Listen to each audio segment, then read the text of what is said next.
Hello mga master, Dilos Taylor po at welcome po sa aking vlog. Sa video nito mga master, ang aking isi-share sa inyo ay kung ano nga ba ang kahulugan ng talinghaga ng ating Panginoong Hesus, ang tinatawag na born again. Or ito ay tinatawag naman sa Tagalog na ipinanganak muli. Kung sa Bisaya naman ay ipanganak og utro. Ayun sa Bisaya. So, ayun mga master, no? At ito ay babasahin naman natin ito. Mababasa ito mga master sa Biblia sa Juan chapter 3 verse 1 hanggang 6 natin ito babasahin mga master.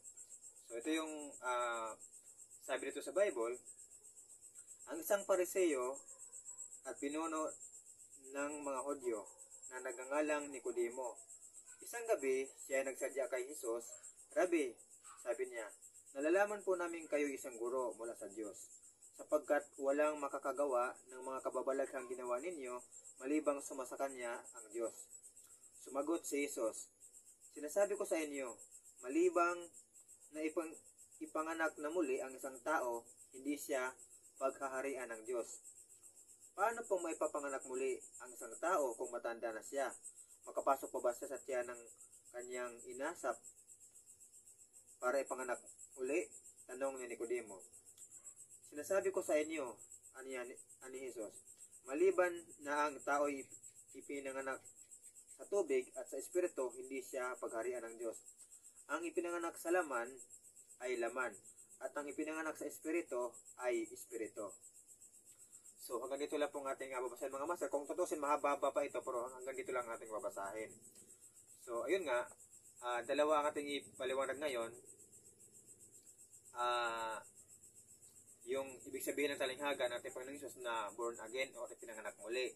At ang isa naman ay ipinanganak sa laman ay sa laman, at ang ipinanganak sa espiritu ay espiritu. Ano nga bang ibig sabihin nito mga master? So una, ang ibig sabihin po ng ipinanganak muli o born again, ang ibig sabihin po nito ay gawain. So madalas po natin narinig ito na born again is a religion. Pag sinasabi mo mag-born again ka, yung mag-born again na religion. So, ang word po na born again na religion ay hindi po sa religion, sabi ng mga born again. So, tama po, hindi po siya religion ang born again. Pero mayroon din namang born again talaga yung pangalan nila, ang kanilang religion. Pero ang born again po talaga ay talinghaga po talaga ito ng ating Panginoong Hesus, na kung saan kailangan natin ganapin, kailangan natin gawin. So, yun pong ibig sabihin nito. So, ang ibig sabihin po ng born again, isa lang po ng kahulugan niya ng born again, ipinanganak muli, or magbagong buhay, or talikuran ang mga dating maling mga gawain. Yun po ang ibig sabihin nun, or magbagong buhay. Isa lang po ang ibig sabihin nun, na yun nga, born again, pinanganak muli, or magbagong buhay, or talikuran ng mga dating gawa. Yun ang ibig sabihin nun mga master. Isa lang yun ang ibig sabihin nun ng born again. So kung halimbawa, ikaw ay isang Katoliko. Ngayon, ang gawain mong bilang isang Katoliko ay hindi ka gumagawa ng, hindi mo sinusunod yung aral ng Katoliko. Ang ginagawa mo, nagsusugal ka, nangangalunya, nagbibisyo. So, nakatalikod ka sa aral ng Katoliko kahit Katoliko ka. So, ibig sabihin, ginagawa mo yung gawaing hindi maganda. Ngayon, dumating ang panahon, nagbago ka na, tinalikuran mo na yung mga dati mong bisyo, hindi ka na nagsusugal, hindi ka na nangangalunya, o ano pa mga hindi magandang bisyo, nagbago ka na. Pero, nasa Katoliko ka pa rin. Ang tawag sa'yo, born again. Pwede kang tawagin na born again, kasi ang gawa mo ay binago mo. Yung gawain mo, binago mo. Kaya ang tawag pa rin sa'yo ay born again. Pero sa iba nga lang, sa mga Katoliko nga lang, hindi naman tinatawag nila na born again, kundi nagbagong buhay. Yun yung mga ibig sabihin sa kanila. So, ang born again kasi sa bagong buhay, isa lang naman ang ibig sabihin nun. Ibig sabihin ng bagong buhay, bagong new life, parang ganon. New life or born again. Isa lang naman ibig sabihin nun. So, tawag naman sa kanila is new life or born again. Or, yung nagbagong buhay na. So, yun ang tawag sa kanila. Kung halimbawa naman, ang isa kang, isa ka namang Christian or Baptist, yung religion mo. Ngayon, ang dati mong ginagawa is, hindi ka naman sumusunod sa aral ng iyong simbahan. Tapos, puro ka bisyo, puro ka sugal, puro ka mga maling gawain. Tapos, na-realize mo pag ito ng panahon, nagbago ka na, tinilikuran mo na yung dati mong gawa.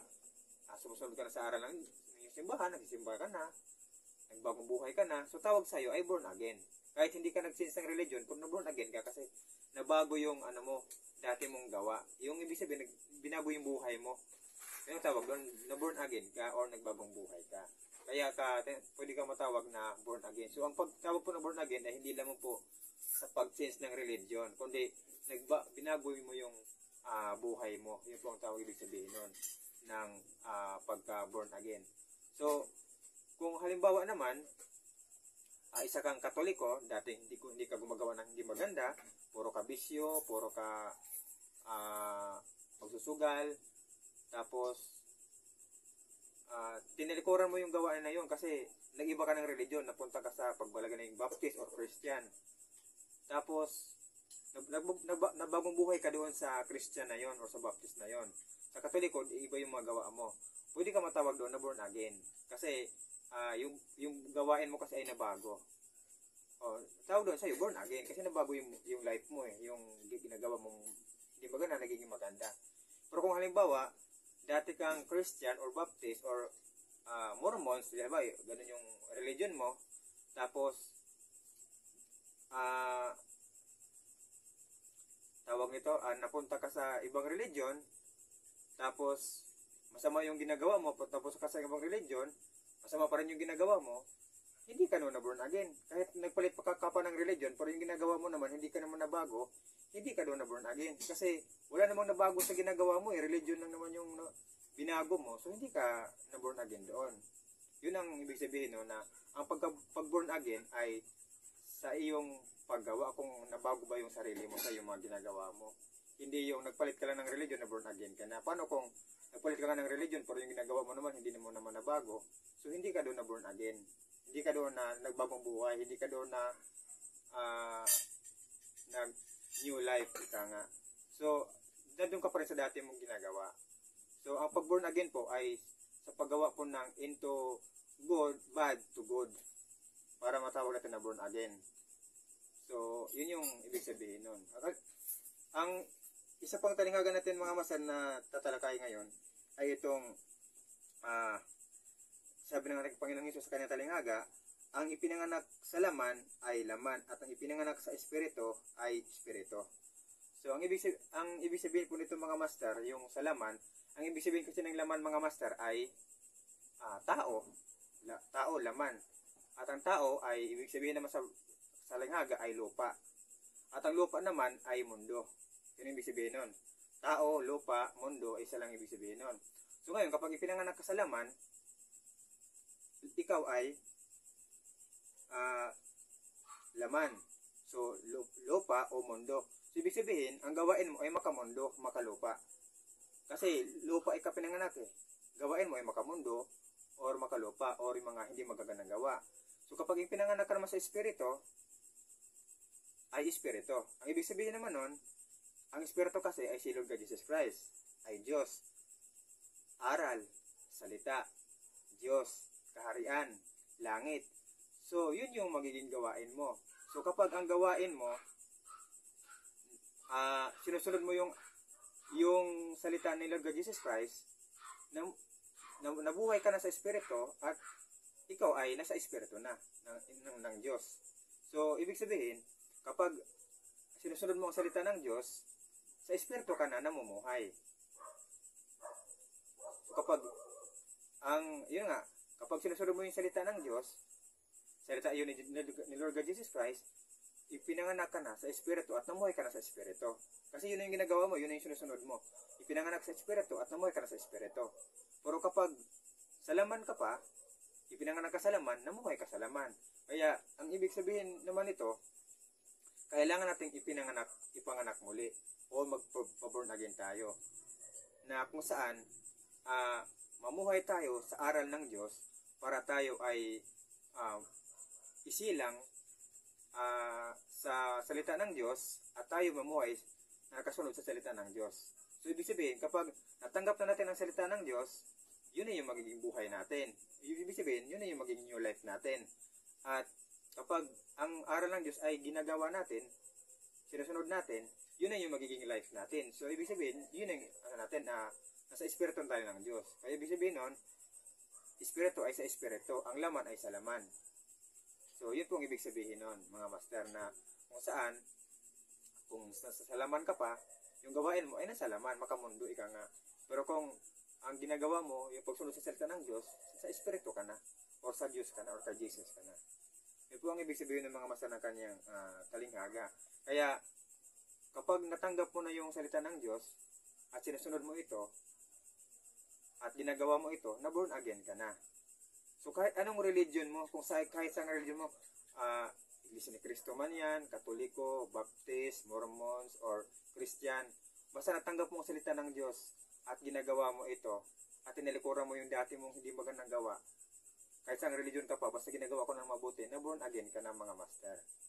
So, kahit anong religion mo naman, kahit sabihin mong nasa tamang religion ka, maganda yung religion mo, malaki yung religion mo, malinis yung religion mo, banal yung religion mo, pero yung ginagawa mo, hindi naman mabuti, hindi naman maganda, makalaman ka pa rin kung anong bisyo pa rin ginagawa mo. Ang tawag sa'yo, hindi ka pa rin na born again.